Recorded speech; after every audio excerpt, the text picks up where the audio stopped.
দাজ্জাল কি মানুষ না জিন নাকি? দাজ্জাল কে? এটা ফেরেশতা নাকি জিন না মানুষ? কি এটাও একটা প্রশ্নের বিষয়। কিভাবে দেখুন, আল্লাহ নবী সাল্লাল্লাহু আলাইহি ওয়াসাল্লাম বলছেন নূহ আলাইহিস সালামের সময়ও নূহ আলাইহিস সালাম তার কওমকে দাজ্জাল সম্পর্কে সতর্ক করেছেন। তার মানে পৃথিবীর সূচনা থেকে সে পৃথিবীতে ছিল এবং সে বের হবে শেষ জামানায়, এবং বের হয়ে সে তার অনুসারীদেরকে নিয়ে বিশ্বটাকে শাসন করবে। তার মানে অনেক লম্বা একটা হায়াত সে পেয়েছে। কোন জাতি এত লম্বা হায়াত পায় বলেন তো? কোন জাতি মানব জাতিকে এত লম্বা হায়াত পায়? এ একটা মিস্টেরিয়াস ক্যারেক্টার দাজ্জাল। সে কি? তারপরে দেখুন, নবী সাল্লাল্লাহু আলাইহি ওয়াসাল্লাম একটা হাদিসের মধ্যে বলেছেন যে তাকে ওই তামিম দারির ওই দ্বীপে বন্দী করে রাখা হয়েছে। আপনারা হাদিসটা জানেন? দ্বীপে বন্দী থাকা অবস্থায় তাকে সাহাবীরা দেখেছেন অনেক বিশাল আকৃতিতে, ঠিক আছে? এবং সাহাবীদেরকে সে প্রশ্ন করছিল, তামিম দারিকে প্রশ্ন করছিল যে বাইসানের খেজুর বাগানে খেজুর কি ধরে? বলে হ্যাঁ ধরে। সে বলছে অচিরেই আর ধরবে না। তারপরে বলছে তাবারিয়া হ্রদে কি পানি আছে? সাহাবীরা বলছেন আছে। বলছে অচিরেই পানি থাকবে না। তোমাদের ওই উম্মি নবীর কি খবর? তখন সাহাবীরা বলছেন যে তিনি মক্কা থেকে মদিনায় হিজরত করে এসেছেন, বদরের যুদ্ধ হয়েছে, বালতির মতো তার অবস্থা, একবার এদিকে পাল্লা ভারী হয় একবার এদিকে পাল্লা ভারী হয়। মানে বদরে জিতেছেন, উহুদে বিপর্যস্ত হয়েছেন। তখন এই ব্যক্তি বলছে যে তোমাদের জন্য উত্তম হবে ওই ব্যক্তির অনুসরণ করা। দাজ্জাল এই কথা বলছে, তোমাদের জন্য উত্তম হবে ওই উম্মি নবীর অনুসরণ করা। তখন সাহাবীরা জিজ্ঞাসা করছেন আপনি কে? তো সে বলছে যে আমি হচ্ছি দাজ্জাল। আমাকে অচিরেই এখান থেকে মুক্ত হওয়ার অনুমতি দেয়া হবে, তখন আমি এই পৃথিবীটাকে শাসন করব। তো এখানে সাহাবীরা দেখে আসছেন, যারা দেখে আসছেন তারা পরে ইসলাম কবুল করেছেন। তখন তারা মুসলিম ছিলেন না, খ্রিস্টান ছিলেন। কথা বুঝতে পারছেন? আর এখানে আমরা তাকে একটা বিশাল দেহি দেখলাম, শিকল দিয়ে বন্দী। আবার নবী সাল্লাল্লাহু আলাইহি ওয়াসাল্লাম একদিন মদিনার মধ্যে উমর রাদিয়াল্লাহু আনহুকে নিয়ে হাঁটছেন, সহিহ মুসলিমে আছে। খবর পাওয়া গেল যে মদিনায় একটা যুবক ছেলে আছে, ইহুদি মায়ের সন্তান একটা যুবক ছেলে, যার চুলগুলা কোকড়ানো, চোখটা একটু ফোলা, যার আলামতগুলা দাজ্জালের সাথে মিলে যাচ্ছে। তখন নবী সাল্লাল্লাহু আলাইহি ওয়াসাল্লাম ওমর ইবনুল খাত্তাবকে নিয়ে ওদের বাসায় গেলেন। দেখলেন খেজুর বাগানে সে বসে আছে, মনোযোগ দিন। এবার নবীজি গিয়ে বললেন যে তুমি কি দেখো? সেই ছেলেটা বলছে আমি আরশ দেখি। আরশ বোঝেন? সিংহাসন। কোথায় তোমার আরশ? সেই ছেলে বলছে পানির উপরে। কোথায়? পানির উপরে। নবীজি বলছেন তুমি তো তাহলে শয়তানকে দেখো। নবীজি বলছেন তুমি কি বিশ্বাস করো যে আমি শেষ নবী? সেই ছেলে বলছে আপনি কি বিশ্বাস করেন যে আমি নবী? কি বুঝতে পারছেন কথা আমার? নবীজি বলছেন তুমি কি বিশ্বাস করো যে আমি শেষ নবী? সেই ছেলে বলছে আপনি কি বিশ্বাস করেন যে আমি নবী? উমর রাদিয়াল্লাহু আনহু তরোয়ালের খাপ খোলা সারা। তিনি বললেন যে ইয়া রাসূলুল্লাহ অনুমতি দেন, এর গর্দানটাকে নামাই দিই, বেয়াদব, আপনার সাথে বেয়াদবি করছে। তখন নবী সাল্লাল্লাহু আলাইহি ওয়াসাল্লাম বললেন দাআহু ইয়া ওমর, তাকে ছেড়ে দাও। যদি সে সত্যিকার অর্থেই দাজ্জাল হয়ে থাকে, তুমি ওমর তাকে হত্যা করতে পারবে না। কেন হত্যা করতে পারবেন না? কারণ দাজ্জালের নিহত হওয়া লেখা আছে ঈসা আলাইহিস সালামের হাতে। কার হাতে? ঈসা আলাইহিস সালাম যখন আসবেন, এই প্যালেস্টাইনের বাবে লুদ নামক জায়গায় দাজ্জালকে মারা হবে। ঠিক আছে কথা? তাহলে ওমর তুমি তাকে হত্যা করতে পারবে না। আর যদি সে দাজ্জাল না হয়ে থাকে, নিরপরাধ মানুষকে হত্যা করে কোনো লাভ নাই।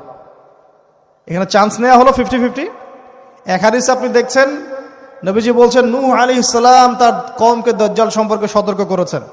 এক হাদিসে নবীজি বলছেন সে বের হলে 40 দিন বিশ্ব শাসন করবে। প্রথম দিন 1 বছর, দ্বিতীয় দিন 1 মাস, তৃতীয় দিন 1 সপ্তাহ, বাকি দিন আমাদের মতো। আরেক হাদিসে নবীজি বলছেন তামিম দারি দেখে এসেছে তাকে কোথায়? দ্বীপে বন্দী অবস্থায়, সে ছাড়া পাবে অচিরেই। আবার এখানে নবী সাল্লাল্লাহু আলাইহি ওয়াসাল্লাম মদিনাতেই একটা যুবক ছেলেকে দাজ্জাল মনে করে ইনভেস্টিগেট করলেন।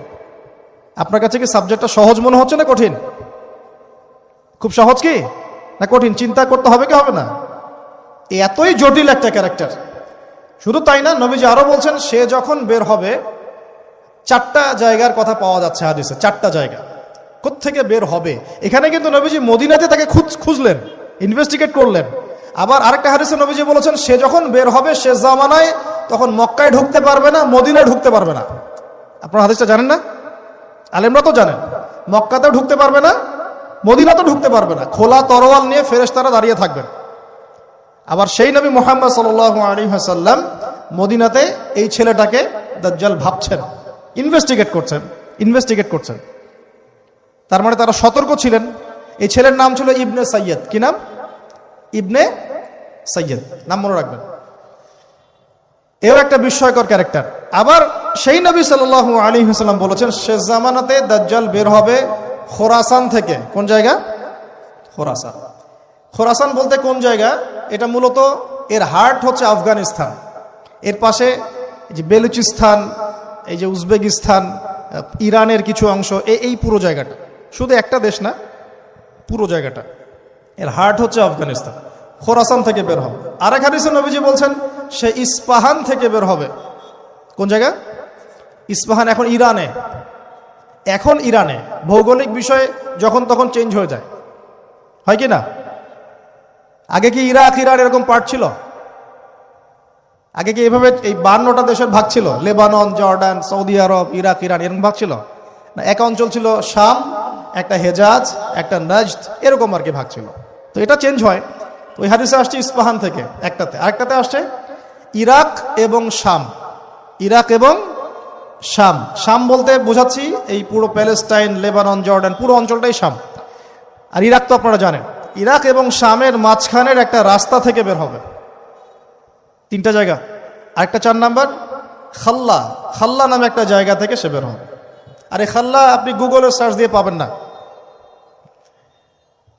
গুগলের সাথেও দাজ্জালের অনুসারীদের একটা সম্পর্ক আছে, আপনার ফেসবুকের সাথেও আছে, প্রযুক্তিগুলোর সাথেও আছে, নিউক্লিয়ার ওয়েপন্সের সাথেও আছে, বর্তমান ব্যাংকিং সিস্টেমের সাথেও আছে, এবং বর্তমান গ্লোবাল পলিটিক্যাল অ্যাফেয়ার্সের সাথেও দাজ্জালের অনুসারীদের সরাসরি সম্পৃক্ততা আছে। আমি বলি নাই দাজ্জালের সম্পৃক্ততা আছে, দাজ্জালের অনুসারীদের সরাসরি সম্পৃক্ততা আছে। ওই যে 4টা জায়গার কথা বললাম, সে বের হবে ইত্যাদি ইত্যাদি। এবার সে মানুষের রূপ ধরে আমাদের সমাজে প্রবেশ করবে এবং তার অনুসারীদেরকে নিয়ে ম্যাসাকার করা শুরু করবে। কিন্তু মুসলিমদের মধ্যে একটা বাহিনী শেষ পর্যন্ত তার সাথে যুদ্ধ করতে থাকবে, শেষ পর্যন্ত। লা তুকাতিলুনাল ইয়াহুদ। এমনকি গাছের পিছনে ওরা লুকালেও আল্লাহ নবী বলছেন যে গাছ পাথর কথা বলবে, আমার পিছনে আছে, এসো মেরে যাও। হতে হতে হতে হতে যখন মুসলিমরা একটু কোণঠাসা, আল্লাহ পাক পাঠাবেন আসমান থেকে ওই মাসিহকে, যে মাসিহকে তারা চিনতে পারে নাই। আর ওরা যাকে মাসিহ মনে করছে, তাহলে এই মাসিহটা কে? এ মিথ্যা মাসিহুদ দাজ্জাল। কথা বুঝতে পারছেন? তাহলে সবচেয়ে বড় প্রতারণার শিকার কারা হচ্ছে? এই ইহুদিরাই। এই বিশ্বের সবচেয়ে বড় প্রতারণার শিকার তারাই হচ্ছে। মাসিহুদ দাজ্জাল ওদেরকেই প্রতারণা করছে। বুঝতে পারেননি কথা? ওদের সাথেই সবচেয়ে বড় প্রতারণা হচ্ছে। ওরা মনে করছে এই সত্যিকারের মাসিহ, সে আসলে আমরা বিশ্ব রুল করবো। সে সত্যিকারের মাসিহ নয়। ঈসা ইবনে মারিয়াম আসবেন কিভাবে সেটাও এসেছে।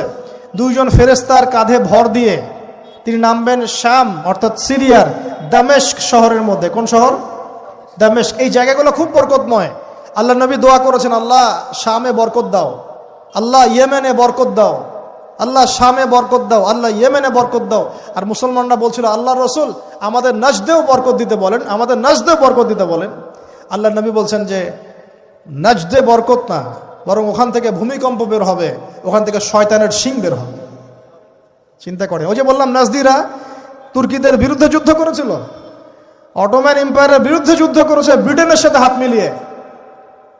ওরাই এখন সারা বিশ্বে, বাংলাদেশে এদের লেসপেন্সার আছে বহুত, বাংলাদেশে এদের বহুত লেসপেন্সার আছে। তারা বলে, ওই যে দেখবেন যে যখনই আমরা এগুলো নিয়ে আপনাদেরকে সচেতন করতে চাই, মানে এরা তো খারাজি হয়ে গেছে, উগ্র হয়ে গেছে, এই হয়ে গেছে, সেই হয়ে গেছে, এভাবে করে গভর্নমেন্ট প্রশাসন সবার কাছে আমাদেরকে বিতর্কিত করার চেষ্টা করে। অথচ আমরা কি কারো শত্রু? আমরা কি এই আলোচনাগুলো করে ওয়ার্ল্ডের প্রেক্ষাপট বদলাতে পারবো?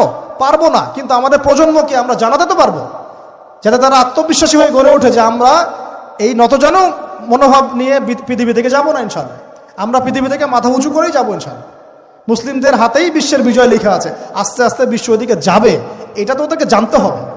আমরা তো ওদেরকে জানাচ্ছি মাত্র। তো নাশ থেকে বের হবে শয়তানের শিং, এটা বলা হয়েছে।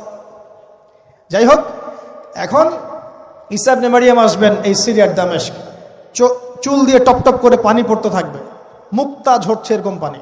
তার নিঃশ্বাস যতদূর পর্যন্ত যাবে ততদূর পর্যন্ত কাফেরা মরতে থাকবে। সুবহানাল্লাহ। এমনকি তিনি খুঁজতে খুঁজতে দাজ্জাল পর্যন্ত আসবেন। দেখবেন যে মুসলিমদেরকে অবরুদ্ধ করে রাখা হয়েছে, বলবেন দরজা খুলে দাও।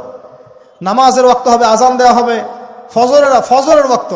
ভাই, আমরা যদি ফজর মিস করি, আমরা আসলে ওই বাহিনীতে যোগ দিতে পারবো না। বেঁচে থাকলেও জানি না আমরা অত বছর থাকবো কিনা পৃথিবীতে, আল্লাহই ভালো জানেন, এটা আমরা জানি না। কিন্তু এই বিজয় সুবহে সাদিকের সময় লেখা আছে। আজান হয়ে যাবে, ইমামুল মাহদি তাকে বলবেন ইমামতি করুন আপনি। ঈসা ইবনে মারইয়াম বলবেন না, এই উম্মতের জন্য ইমামতির অধিকার দেয়া হয়েছে। বলেন সুবহানাল্লাহ। তিনি ইমামতি করবেন না, বরং মুক্তাদি হবেন। দরজা খুলে দাও, নামাজ শেষে দরজা খুলে দেওয়া হবে। দাজ্জালকে খুঁজতে খুঁজতে খুঁজতে এই প্যালেস্টাইন, এই জেরুজালেমের বাবে লুদ নামক জায়গায় তিনি পৌঁছাবেন। সেখানে দেখবেন মাসিহুদ দাজ্জাল আছে। দাজ্জাল তাকে দেখার সাথে সাথেই লবণের মতো গলতে শুরু করবেন। সেখানে তিনি তাকে হত্যা করবেন। একজন একজন করে এই সন্ত্রাসী যারা এখন এই নিরীহ মানুষদেরকে হত্যা করছে, এদেরকে হত্যা করা হবে একজন একজন করে, একজনকে ছাড়া হবে না। আমি জন্য বলছি, মন থেকে বলছি, এই যে এক একটা আমাদের বাচ্চা, আমার এক একটা বাচ্চা রক্তের প্রতিশোধ নেওয়া হবে ইনশাআল্লাহ। আমাদের এক একটা বোনের ইজ্জতের প্রতিশোধ নেওয়া হবে ইনশাআল্লাহ। এক একজন ভাইকে যে বুলেট ছোড়া হয়েছে, এর প্রতিশোধ নেওয়া হবেই হবে ইনশাআল্লাহ। কে নিবেন? ওই যে বললাম, আপনি পারছেন না, আপনি হয়তো বলছেন, দোয়া করছেন, এতটুকু পর্যন্তই। ইনশাআল্লাহু তাআলা আল মাহদি আর ঈসা ইবনে মারইয়াম সেটা করে দেখাবেন ইনশাআল্লাহ। তারপরে সেখান থেকে তিনি ইসলামী খেলাফা রিস্টোর করবেন। 40 বছর তিনি পুরো বিশ্বকে শাসন করবেন। কত বছর? তখন অবস্থা এত সুখ সমৃদ্ধির হবে, একটা ডালিমের খোসার নিচে একটা পরিবার আশ্রয় নিতে পারবে। একটা ডালিম দেখেছেন কতটুকু? এটা বড় হবে, বড়, এর নিচে আপনি ঢুকতে পারবেন, এত বড় ফল হবে। উর্বর হবে মাটি, সবুজ শ্যামল, বৃষ্টিপাত বেশি হবে, এগুলো হতে থাকবে। এর মাঝখানে আবার ইয়াজুজ মাজুজ বের হবে। ইয়াজুজ মাজুজ বের হওয়ার পরে পৃথিবী ম্যাসাকার করবে।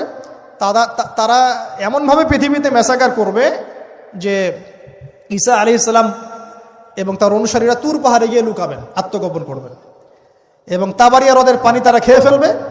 পরের দল এসে বলবে কোনো এক সময় মনে হয় এখানে পানি ছিল, মানে পানি সব খেয়ে সাবার করে ফেলবে। আপনারা বুঝতে পারছেন? ঈসা আলাইহিস সালাম দোয়া করবেন, আল্লাহ এই আযাব থেকে আমাদেরকে তুমি বাঁচাও।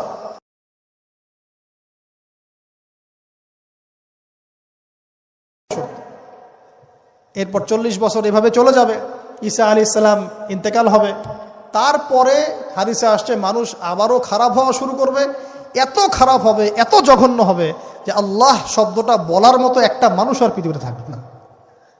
একটা মিষ্টি মৃদু একটা বাতাস আসবে, এই বাতাস মুমিনদের বগলের নিচ দিয়ে প্রবাহিত হবে, এবং যার অন্তরে এক সরিষা দানা পরিমাণ ঈমান আছে, ওই বাতাসে তার জান কবজ হয়ে যাবে। বাকি থাকবে সব এই যে গরু, ছাগল, হাঁস মুরগির মতো মানুষ, গবাদি পশু। আল্লাহ বলার মতো মানুষ নাই, রাস্তা মোড়ে মোড়ে জেনা করবে।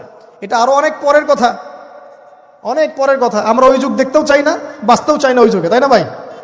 আল্লাহ পাক বলছেন এরপরে, আল্লাহ রাসূল সাল্লাল্লাহু আলাইহি ওয়াসাল্লাম বলছেন এরপরে একদিন সকালে হঠাৎ করে দেখবে কেনা বেচা করতে করতে, কথা বলতে বলতে, পানি পান করতে করতে, খাবার খেতে খেতে এই যে পশ্চিম দিক থেকে সূর্য উঠে গেছে। তার মানে কি? ওই দিন কিয়ামত হয়ে যাবে। এবং এটা এত ফাস্ট হবে, এত দ্রুত হবে। আল্লাহর রাসূল সাল্লাল্লাহু আলাইহি ওয়াসাল্লাম বলেছেন যে কেউ বাসায় ফিরে যাবে, আহাল পরিবারের সাথে একটা দেখা করবে, এই সুযোগ পাবে না।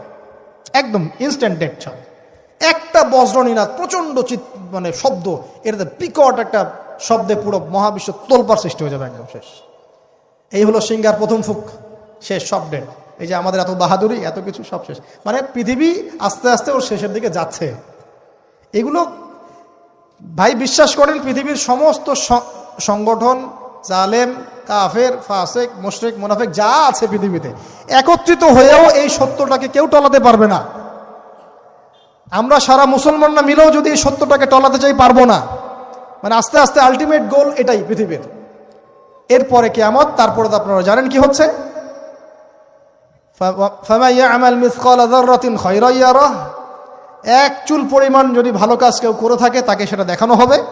ওয়া ইয়ামাল মিসকালা যাররাতিন শাররান ইয়ারা, এক চুল পরিমাণ খারাপ কাজ আমরা কেউ করে থাকলে দেখানো হবে।